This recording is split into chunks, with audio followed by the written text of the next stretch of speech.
Welcome to RetroGrade, and today on the desk we're grading a game from one of my favorite series, Nancy Drew. For those of you that aren't familiar, Nancy Drew is the heroine of a book series of the same name written by several ghostwriters under the name Carolyn Keene. The series started in 1930 and went all the way to the late 1970s. The books star, of course, Nancy Drew, a teenager who solves crimes and mysteries, sometimes with the help of her friends Bess and George, or her boyfriend Ned. She does all of this while looking beautiful and driving the convertible her lawyer father bought her. Like any good series, Nancy Drew had its fair share of adaptations, from movies to TV shows to, of course, video games. Her Interactive made their first Nancy Drew game in 1998 and have made tons of installments over the past 30 years. Today we're going to be looking at one released in 2009, Warnings at Waverly Academy.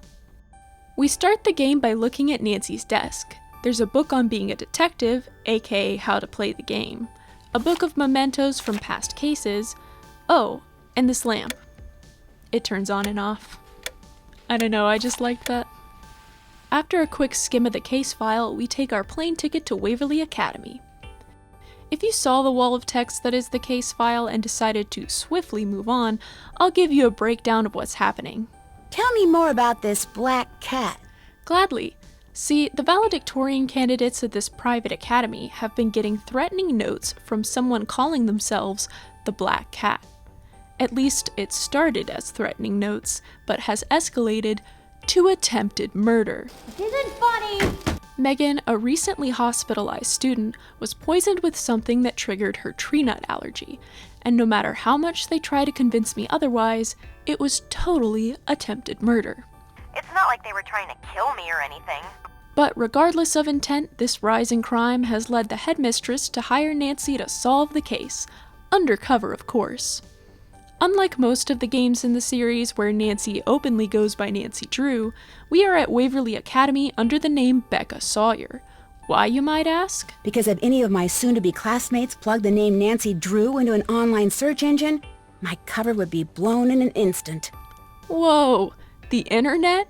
Let me have your cell phone. My cell phone? And what was that cool kid's lingo I just heard? Everyone on the Valcan floor has. The valedictorian candidate floor. Fab. Hasta whatever. Thanks to the modern age of technology, Nancy is set with one of those handy-dandy smartphones. You can even customize the color of the phone screen and change your text alert sounds.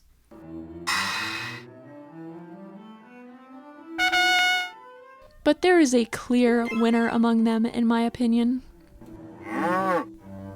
It's a nice little touch, especially since you'll be hearing it quite often. It doesn't take long before we're introduced to our cast of characters, or should I say, suspects. First we meet Corinne, who is nice and helpful. Just kidding, she's only interested in gossip. Who is he? Where does he live? Come on, you can tell me stuff. I'm your roommate. Next is Leela, the sporty girl. Izzy, the popular girl and student body president. I'm student body president. Rachel, who I wonder how she got accepted into this private academy because we do all of her work for her from day one. And boy, am I glad you're here. See, I've got this web design That would project now. by the end of I'll the year because I'll probably have something else for you to do. Paige, who, despite never leaving her room, always knows it was me that pulled the fire alarm. That's 5 demerits. And finally Mel, who, well, I'll just let Nancy and Ned tell you about her. Believe it or not, there's a goth living in the room next to mine. A goth? As in weird hair and disturbing body piercings? I'm disturbed. She plays the cello. Constantly. In fact, I'm pretty sure the director's 11-year-old had just started cello lessons, and to bring us into the horror that they were experiencing in their own home, they added it into the game.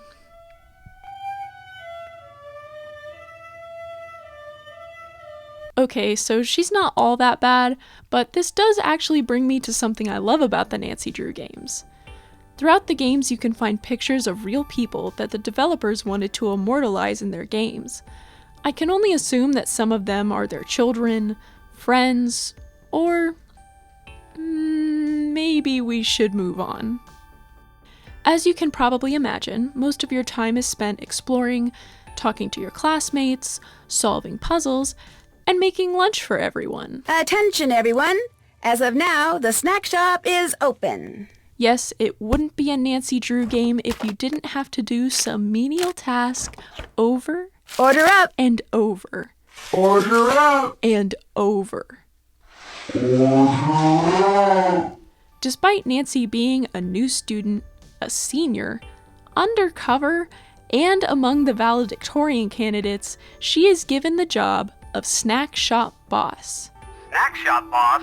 That's right, you must work at least once a day to avoid getting demerit points. Now, it doesn't really matter if you mess up your fellow classmates' lunches, you'll just have to throw it away and try again, but hey, maybe you're just wanting to get more gossip on Mr. Harris. Mr. Harris is like the best-looking teacher in the whole universe. I have got such a crush on Mr. Harris, I can't stand it. And the next thing I knew, Mr. Harris was calling me up to his desk. Oh my gosh, I love when that happens. It lets you get a really, really good whiff of his aftershave. But if you get a teacher's order, you must get it correct on the first try, or you get a demerit.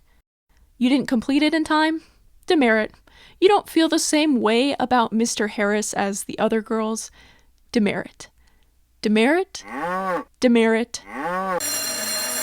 Demerit. That's 5 demerits. Our faceless snitch Paige keeps a diligent tally of our demerits that she posts openly to the school's website. And if you get one too many demerits, it's game over. This makes Warnings at Waverly Academy one of the few Nancy Drew games where a game over isn't because you died. Whoa!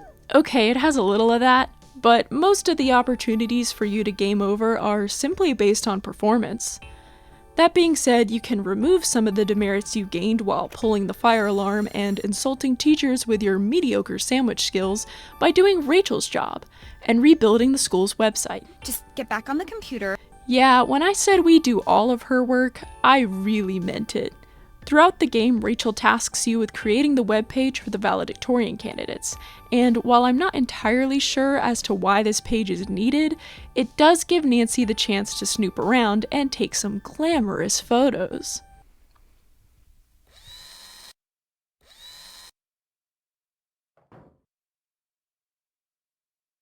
Just push the button already!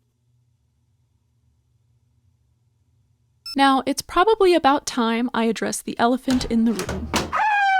You may have noticed that when Nancy speaks, she sounds just a little bit older than a 16-year-old. Lonnie Manella, Nancy's voice actress, was 48 years old in the first Her Interactive game, making her almost 60 during the recording of Waverly Academy. Now, it may sound like I'm criticizing her for being significantly older than the role she's playing, but actually it's one of my favorite things about the Nancy Drew games, because she has some impeccable line deliveries. Whoa! Now, if you think you recognize her voice, it's possible you do. If you're into niche games, she voices the main character in the Wii game America's Next Top Model, but she also has an insanely huge portfolio from Half-Life to Mario. Her portfolio is vast, but it's kind of jarring to hear her very mature voice against much younger voice actors playing her high school counterparts. Next time I go upstairs, I'll get it for you. Want to play again?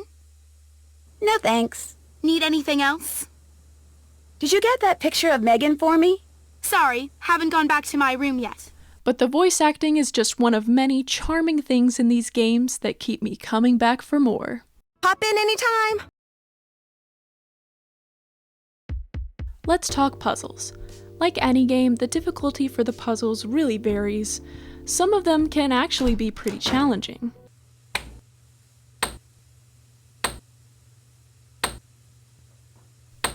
The puzzles are set up to make you think and to utilize the information you have at the time, and it can honestly be really fun.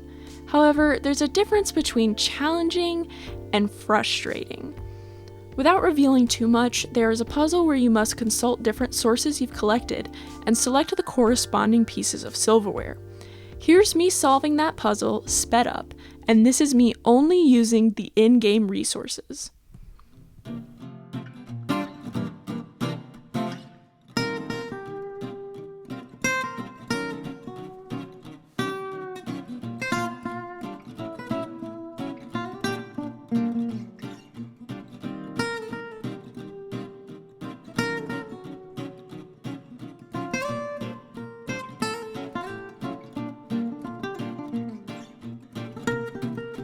I mean, come on!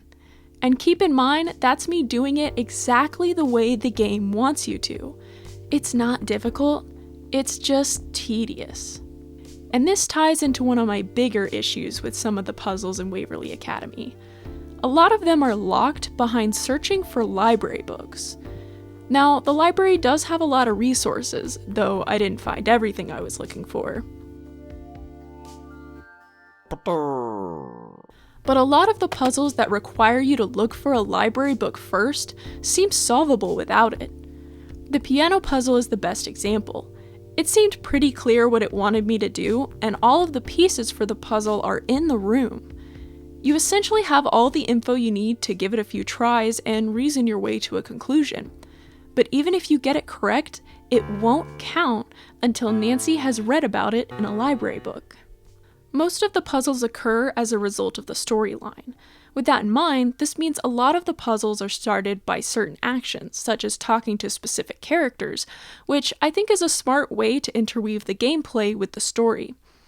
By having the characters prompt certain puzzles, you really get a feel for who they are and how they think. How bad do you want it? Which can help you develop your theories as to who the culprit is.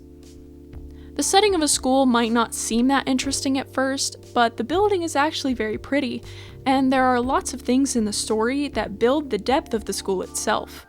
You really get to see the personality of each character in their own bedrooms. Except for Paige, you get to see her personality when you break into rooms. I saw that, Miss Sawyer. 10 demerits now. Get to your room. The building is designed to reference its rich history. And even some of the things you have to do for Rachel gives you the chance to see more of its history, really building the environment further. There are also gameplay elements that add to the atmosphere, such as keeping track of the time of day, and even having some things that only trigger when you wake up in the middle of the night. This really helps give a sense of time for the player, as well as the environmental changes, like starting to see snow fall partway through the game, and then a little later on the snow has completely covered the ground. It's a small touch, but it really does help the game feel complete, and make it feel like you actually spent a semester with these characters, learning what they were doing and taking time to figure it out, even if you played the game in a day. Warnings at Waverly Academy is one of, if not my favorite, Nancy Drew game I've played to date. The characters are entertaining, the story is interesting, the puzzles are engaging, and the atmosphere really ties it all together. If you like mystery, quirky characters, and puzzles that make you think, I highly recommend this game. And so, Nancy Drew Warnings at Waverly Academy earns a grade of Albino Squirrel. Thank you all so much for watching this video. I hope you stick around for the future videos, and feel free to leave a comment of any games you want me to review in the future. Always remember to be kind and rewind.